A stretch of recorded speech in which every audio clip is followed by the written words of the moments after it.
So the first thing that we're going to do actually is we're going to do a little piece on mindful eating. So coming around the room is a little plate, and I need you each to grab one raisin off of the plate. And so as you're doing that, just one raisin, Dr. Snyder. She's eating all of the raisins. I like raisins. I do like raisins.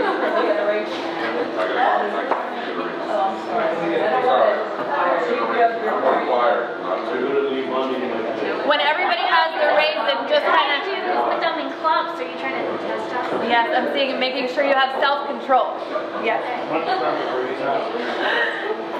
Did you get your raisin? Okay, good. Okay, so the importance of this exercise actually is multifactorial. So us as physicians and everybody else really in the world eat too fast. And we don't really think about all of the things that go into actually sitting and eating. So there are 6 ways to practice mindful eating. And I'm just going to kind of read those to you. First of all, we want to think about eating past full and ignoring your body's signals. So you eat and you eat so fast that you don't really even know that you're full yet because you're still eating. So we're going to go through this and we're going to eat this raisin very slow. Nobody get ahead of me. You're going to have to wait. I promise the good food is coming. Is there anybody that doesn't like raisins? Oh good, I did worry about that. I was like, what if they don't like raisins? So the next thing is eating when your emotions tell us to eat. So sad eating, bored eating, all of those things. That is a mindless eating, just like eating past when you're full. Eating alone or eating randomly at times and places. You're not really hungry, but you just eat just to eat. Eating foods that are emotionally comforting is also a mindless eating kind of thing. Eating and multitasking. I am just the horrible example of that, and actually so are my partners. I'm sorry to throw you under the bus. Yeah. So when I was telling them what I was going to be talking about, I said, you know, I'm doing this because we need to do a better job at this too. So it's always, none of us are perfect in this room. Some people may think they are, but we're not. And we all have different ways that we can improve our lives, me included. So this is an exercise that I am trying to work harder on myself. Considering a meal and an end product. So, you know, you really need to think about all that goes into the food that you're eating. So ways that we're going to actually think about mindful eating tonight, listening to your body and stopping when you're actually full. Now listen, tonight you can eat all of the food, okay? Because we don't want to have leftovers. But in the future, that's what I want you to think about. But tonight you just eat whatever. And enjoy yourselves, because this is really supposed to be fun and lighthearted and carefree, and it's not serious. And we can ask questions and we can interact with one another as peers. And that's why I really did kind of keep it to, you know, physicians and healthcare professionals, because I really wanted it to be a safe zone for you guys. And we're not opening it up to our patients and all the people in the valley. So eating when our bodies tell us to eat. So if your stomach is growling or if your energy is low, that's when you really want to be putting the fuel into your system. Eating with others at set places and times. And so, you know, Molly actually is a dietitian who works with me in my practice, and actually she will even tell you that I'm trying very hard to remove myself from my desk and sit in the lunchroom and eat. And she came back today with her lunch and she said, is it okay if I sit and talk to you? So we actually sat and talked, and you know, because we were both trying, we tried to do this as well together because we think that this is important. So eating foods that are nutritionally healthy, and I'm going to talk a little bit more about that, but you know, we really need to eat for fuel. And our food is our medicine, and that's really what we're going to be talking about a lot here tonight. So mindful eating is when eating is just eating. So you want to make sure that you really are eating for good reasons and that you're putting all of the right things into your system. So, and then thinking about where your food comes from. It comes from a long, you know, growing it, the farmer that made it, the transportation to get it to you, and all of those different things. So with that being said, pick up your raisin. So, no throwing food, you only get one raisin. So I want you to just feel the raisin in your fingers, kind of roll the raisin around and feel the texture of your raisin. My husband had no idea what he was getting himself into tonight. He's like, oh my goodness, she's making me do this to the raisin. Now I want you to put the raisin by your ear, and I want you to kind of roll it around and see the sound that it makes.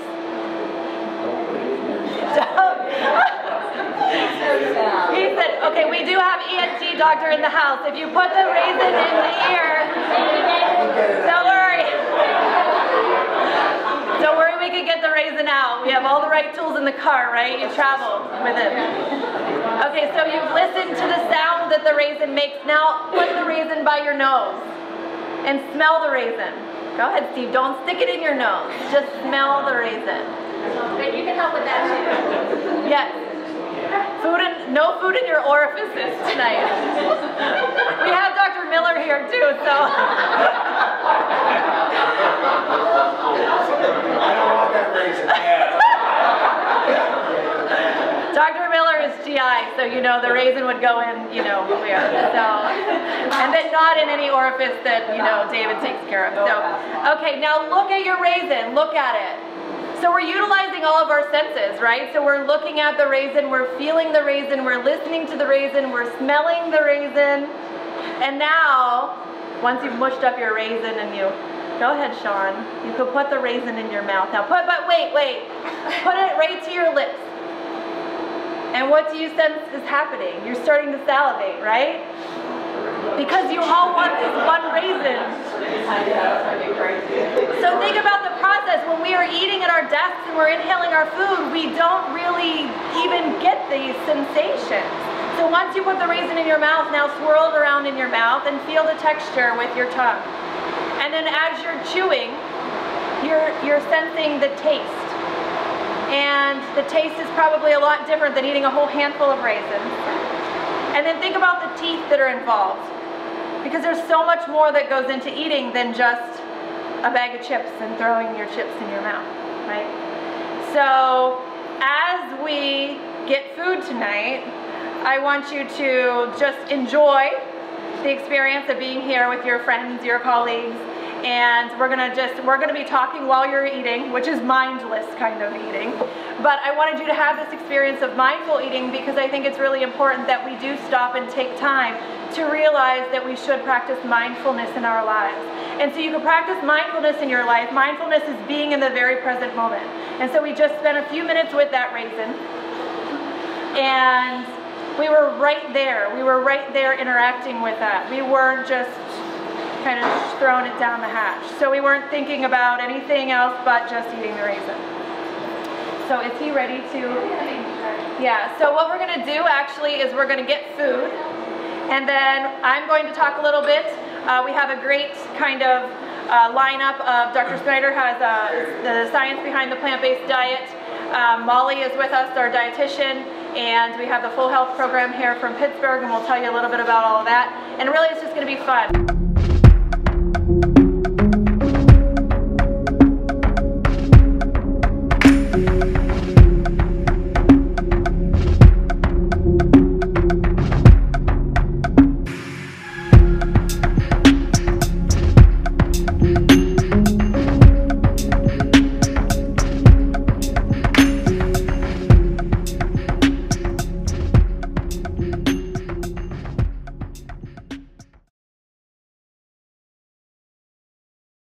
Developing healthy eating environments on a daily basis, at least trying one meal of your day.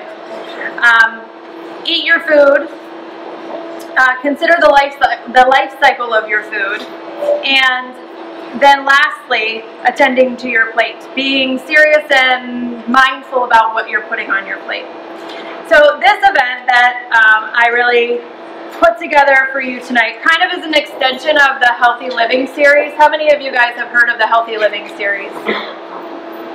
Not too many. So, okay, last year I decided to do a Healthy Living series out in the community. I wanted to take my medicine outside of the office, out into the community. And the medical staff supported me on my mission, and I'm very grateful for that. I wanted to be able to teach more to the community and help more people than I could do in my office because I was very much feeling overwhelmed with wanting to help in a grander scale. So over the past year, I've done 17, 18 programs, cooking programs, meditation programs, food programs in the form of education, yoga, Tai Chi, Qigong. Renata has been with me for the Crystal Singing Bowl. We've had a didgeridoo meditation, a sound bath. Coming up is Dr. Snyder is teaching more this year in the food, in the science of food. And so really, last year, it was so well received, I thought to myself, this really needs to go to the physicians, because we are the leaders. And if I'm going to make big changes in the world, it really starts with us, the people that touch people's lives on a daily basis, 20 or 30 patients a day. So this is really an extension of the Healthy Living series. So I did a physician burnout lecture and physician wellness at the October medical staff meeting for family physicians. And coming up, Sam and I are putting together a physician wellness CME in March. And so we're going to be doing some more physician wellness things. So this is really just on the mission of trying to teach us a different way in medicine. So, you know, I realized that the community needed it, then I realized the physicians needed it, and that's why we're all here today. So we don't really learn a lot of nutrition in medical school, unfortunately. And really the state of healthcare is changing, most definitely. So it was really sick care before. So now it's shifting to well care. We're trying to keep our patients well. We really never thought about that much before. Can you guys hear me okay? So we're shifting our focus more into prevention. And we're doing that because in the past, all we knew really was, here is the disease, here's the drug to treat it. And when I used to go in and teach the students and the residents and the interns, I would say, okay, well, so we have this case, how would you treat this case? And then the more I was doing that, the more I was realizing we need to teach them a different way of medicine. We need to teach them how to reverse disease instead of just treat the disease. How do we stop the disease from even taking place? So we want to change the cost of the care that we are giving to our patients because it's costing them way too much money. So people now have deductibles upwards of $14,000. And they are blue-collar workers. They can't afford to spend $14,000 on their deductible. So with these higher deductibles, they're also being expected to pay higher copays. So it used to be they would come in and they would come for free. And then they would come and they would have a $5 copay. And then they would have a $10 copay. And then now sometimes they have $50 copays. The same thing happened with drugs. It used to be that the patient didn't have to pay for their medicine. So they had high blood pressure, their medicines were taken care of. Now they have to, you know, they had copays for their medications. We wanted to try to keep them on generics. They were cheaper. Now people have to pay cash for their medications. I just had a patient the other day with attention deficit disorder, depression, anxiety. He's been well maintained on Strattera for many years, initially given by the psychiatrist. He can't afford to fill his medicine. It is $600 a month for one prescription.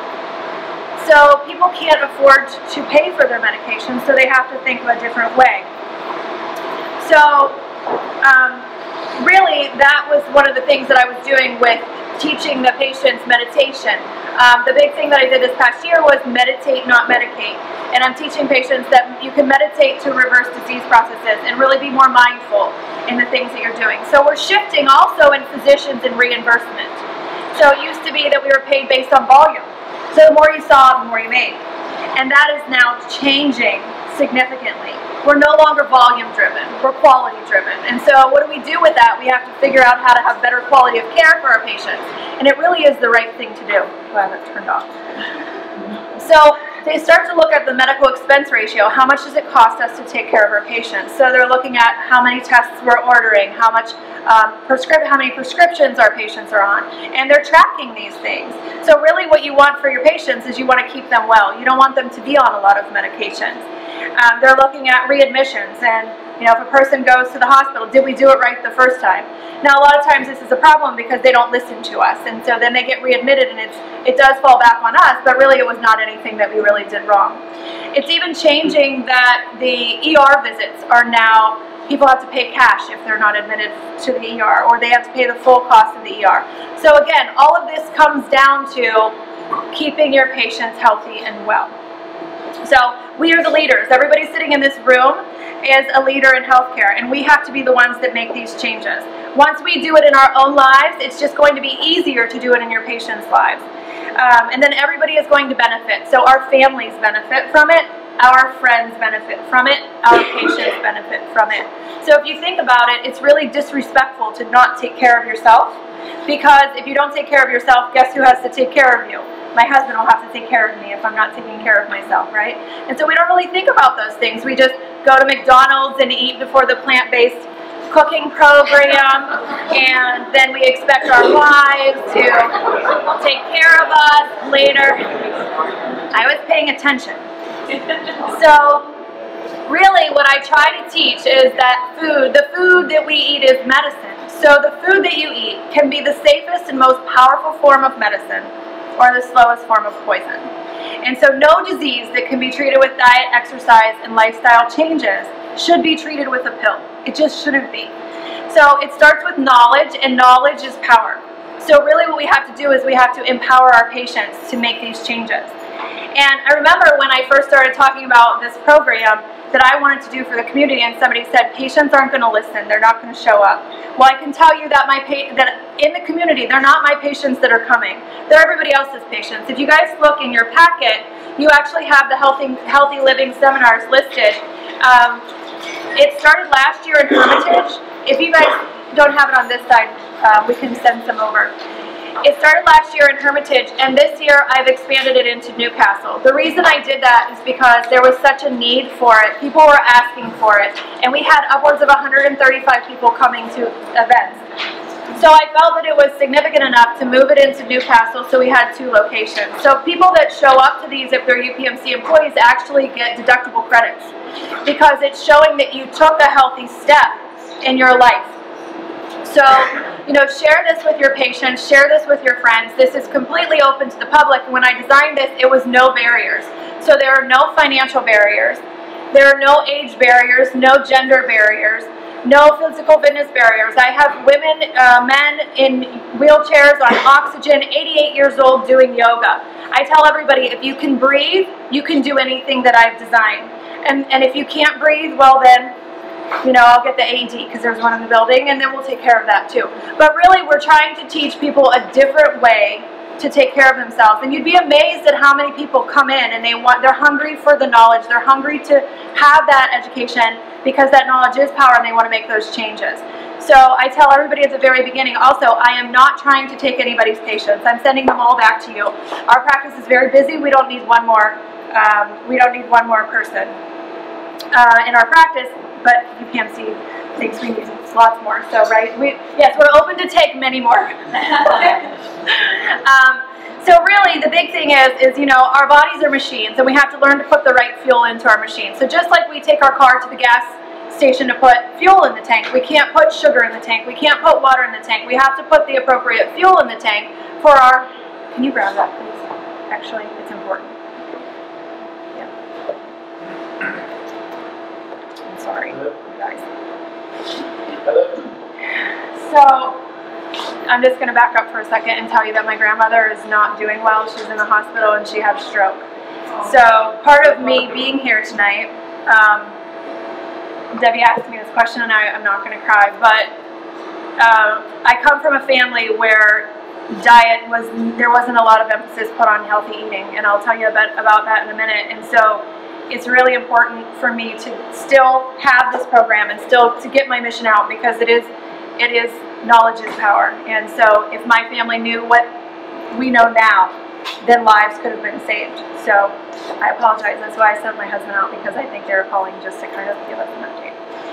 So just like I was talking about, food is fuel. You need to put that into your system so that your machine, your one machine that God or whoever you believe in gave you, runs well. And that's important in starting to think about that. So when you go into the grocery store and you shop, you should be shopping mostly in the produce section and getting colorful foods and things like that, because that's where all your nutrients is. And if you're putting your money into your food, you're not going to be putting it into the pharmacy counter. And who really wants to be eating 35 pills a day? I'd rather eat a whole bunch of stuff in the produce section. And really the part of us teaching you of what tastes good tonight is so you can see that plant-based foods actually taste good. So my journey, and here we are. I was not raised a vegetarian. I was actually raised in Italian family and Native Indian. So the Italian side of my family is pasta and meatballs. The Native Indian side of my family was meat and potato. Vegetables were corn or green beans with bacon grease. That's it. That was really all I knew. And at one point, 25 years ago, I actually changed my diet. I just decided I don't think that my body needed animal protein, and I wanted to try to live without it. So I've been a vegetarian for 25 years. Successfully raised a son. He ate meat. I cooked it for him. Now he's gravitated towards more of a whole food plant-based diet. But I gave him the choice. So nobody taught me this. This was just something that I kind of did on my own. So when I came out in medicine, I was really practicing this way for this many years that I've been here in this valley, over a decade, 11 years. So first of all, when people started coming to my practice, they really thought I was crazy. They said, well, we don't want to eat all these vegetables. We don't want to not eat meat. Especially here, everybody wears like camo and they shoot deer. I mean, I'm actually like, I'm actually standing in the building that my whole family comes to steak fries in, really. So that's what they do here, right? They have game nights where they eat the squirrels and the turkey and all that stuff. So it's kind of ironic. I didn't pick this place. Our chef Michael did, but here I stand talking about all vegetables. So some people, though, they made the changes that I actually suggested, and what I learned over time, because medicine is a practice, that these people actually improved. I was able to take people off of medications. I was actually able to lower blood pressure medications, take stomach medications away. I was actually starting to treat with food. So it really wasn't until the year 2011, I started here in 2006, that the Forks Over Knives movie came out. How many of you have watched Forks Over Knives? So, okay, so that's your homework. You have to watch Forks Over Knives. So I actually went to the premiere of Forks Over Knives in Cleveland in 2011 with Dr. Caldwell-Esselstyn and Dr. Campbell, who were kind of the gurus in plant-based diet way back then, prevent and reverse heart disease, along with the people that were in the study that their lives had changed. And so when I went and I sat in that movie and watched this movie, it was everything that I kind of was doing, but the science was finally there. It was caught up. And so I felt like it was so very powerful that the research was now supporting this whole food plant-based diet that I felt compelled to learn more. So it was at that point that I did some further studying under Dr. Esselstyn and his wife, and I had done programs for healthcare providers and you can actually learn how to teach your patients how to eat a whole food plant-based diet. So he's still in Cleveland Clinic. He travels around now. He's way bigger than he ever was back in 2011. But really what they did is, and Dr. Snyder's going to talk about this, so I don't want to steal her thunder. She's going to talk about all the science stuff. Is really they were teaching you that you could prevent or reverse heart disease. And that was big. And through a lot of the studies that they did, they also saw that you could actually reverse osteoporosis as well. And that was just, oh, by the way, look what we found. So really, they were very powerful people. So in my training then with Dr. Esselstyn, I was really learning that the food is really the root cause of all the medical problems. Almost all of the medical problems is because of our diets. So, you know, we start to look for the root of the illness instead of just what is the illness, what caused the illness, and how can we fix that root cause. So, you know, I practice what is called integrative medicine, and so it's really starting to become more of a board certification, but I've always practiced integrative medicine. I actually have a background in massage therapy, neuromuscular therapy, Eastern medicine woven into Western medicine. So now, when I have used this in my practice, I incorporate all the different modalities. It's becoming more and more mainstream. So the big component of integrative medicine is engaging your patient and teaching your patient that they have the power. Because once you turn and you relinquish that power over to them, they feel like they're capable. And they want that. They really do want that. So it takes work on the physician's part to engage the patient. And there's all kind of classes that you can go to in learning patient engagement. But it really does work. I tell my patients, I cannot care more about your health than you do. I truly can't. And they realize that I'm telling them they have to do the work. So, you know, I actually give stickers, stars, if they do a good job. And at one point, I thought, well, I don't know if this is going to work or not. But there's a whole nother area of applied positive psychology that looks really at the psychology of how we get into people's minds. Because that's what we're trying to do. We're trying to get in there and flip a switch. And so you'd be surprised how many people come in and they want their star. If they don't get their star, they get mad sometimes. I'll never forget the one time I told Dr. Snyder I gave a star to a patient because she was complaining she wasn't going to get a star. And she's like, that's like giving a trophy to every participant. And I just started laughing. I'm like, you're right. But I felt like, but it's so true, right? But I really did feel like if I gave her that star, then she would try again. I've even been known to give half a star because they tried just half. But they come in and they really want to do this. And I'm not talking just 30-year-olds, 40-year-olds. I'm talking 70-year-olds, 80-year-olds. These people are making changes. So I told them I can't do all the work. I am just your biggest cheerleader. I am just your guide, really, in all of this. You show up, you want my knowledge, I will share it with you and we will work together as a team. Just like a football team. You know, everybody has to show up and they have to do their part. If I come in the room and I don't do my part, guess what? The team is going to suck, it's going to fail. If the patient comes in and they're not going to do their part, the team is going to suck, the team is going to fail. But guess what? In the end, I don't win any trophy. They do.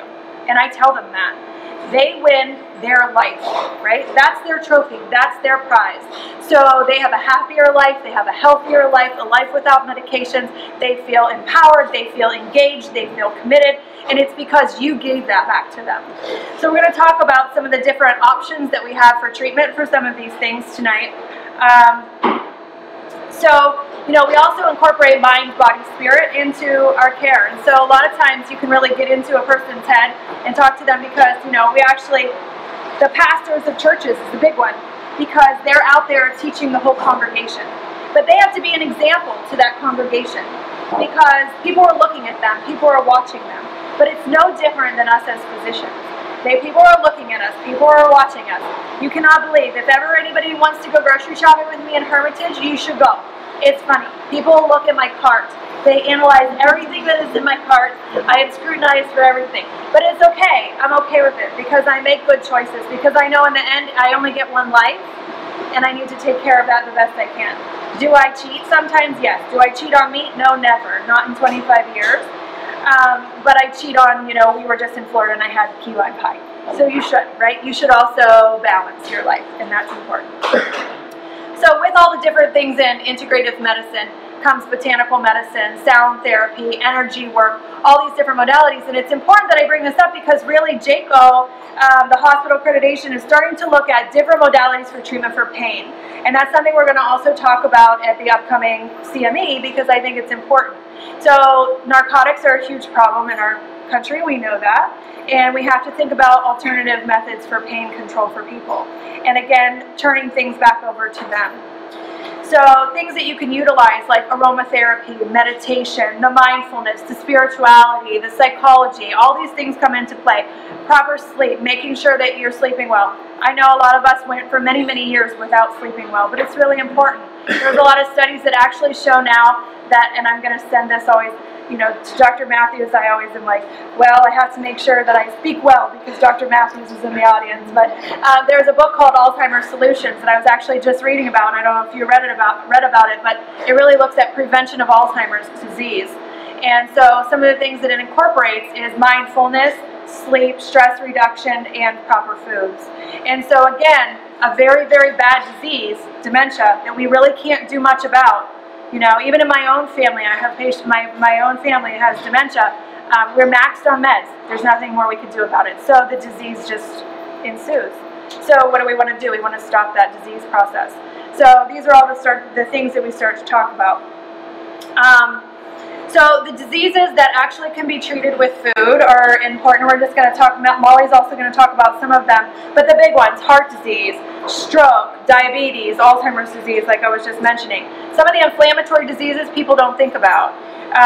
Arthritis, rheumatoid arthritis, psoriatic arthritis, asthma, diverticulosis, diverticulitis, fibromyalgia, irritable bowel, Parkinson's disease, and ulcerative colitis. These are all diseases that are inflammatory that really, a lot of times I'll do an underlying allergy workup and find that the person has allergies, and we take care of the foods that they're eating, and then their diseases kind of they're in remission, essentially. I don't think you can ever really truly eradicate it completely, because if they start eating bad again, it's going to come back. Obesity is a big one. So the diseases that are associated with obesity: heart disease, stroke, hypertension, diabetes, cancer, gallbladder disease, gout, osteoarthritis, and sleep apnea.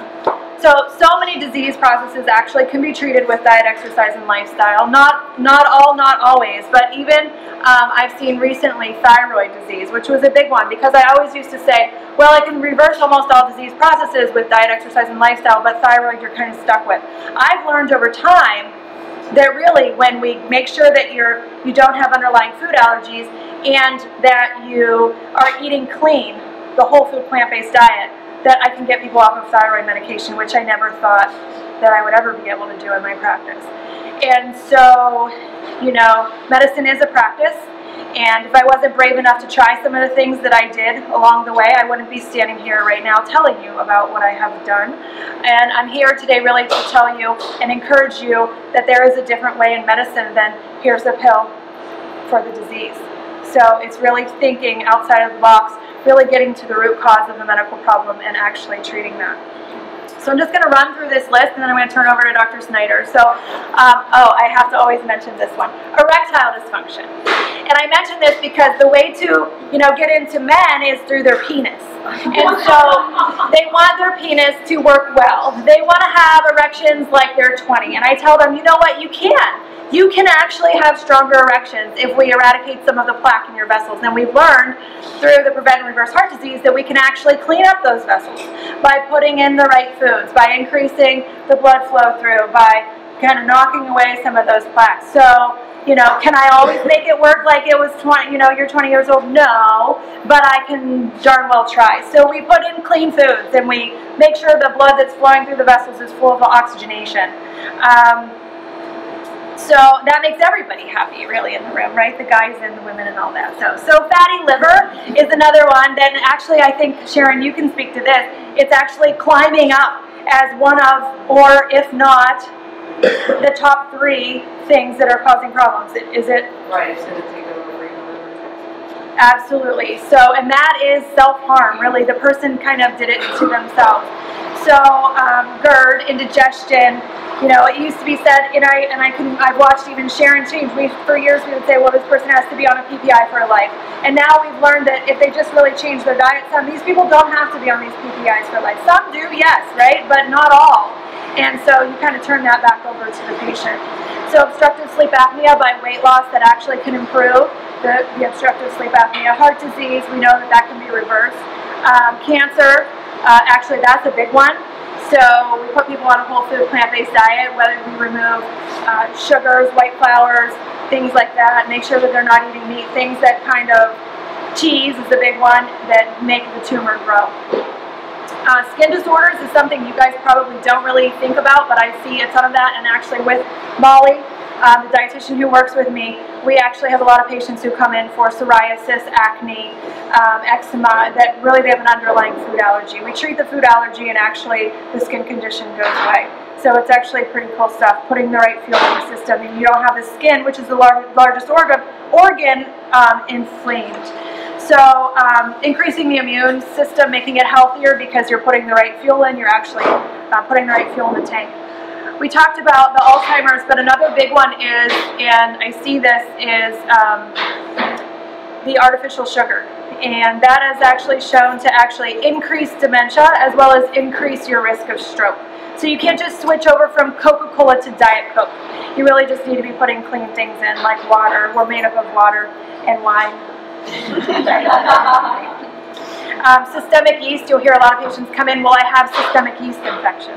Well, yes, you do, because you're feeding this. You're putting all this sugar in. You're putting all this junk in. So you don't need, they could truly have that inflammatory system. So you treat it with whole food plant-based diet. You increase alkalinity in the system, and then you correct the gut microbiome, which we're learning more and more about over time, and the person's systemic yeast problem goes away.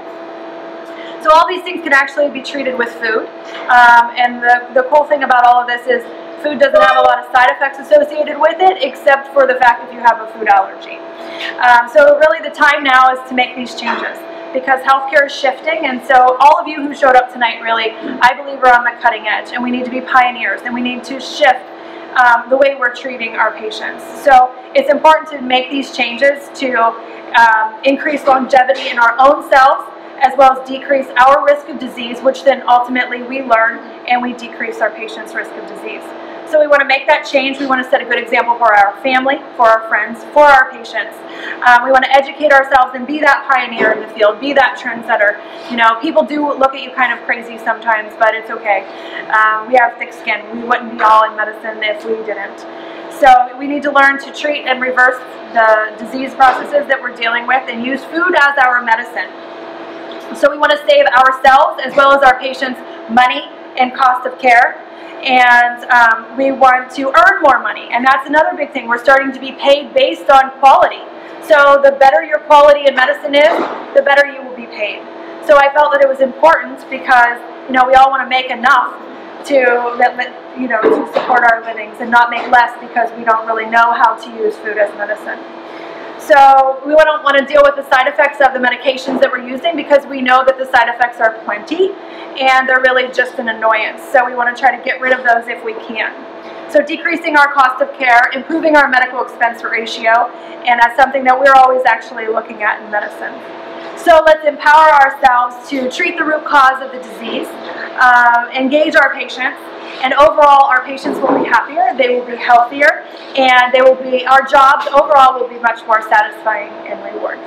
So with that, I'm going to turn it over to my partner who will talk to you all about the science of the plant-based diet. So thank you very much.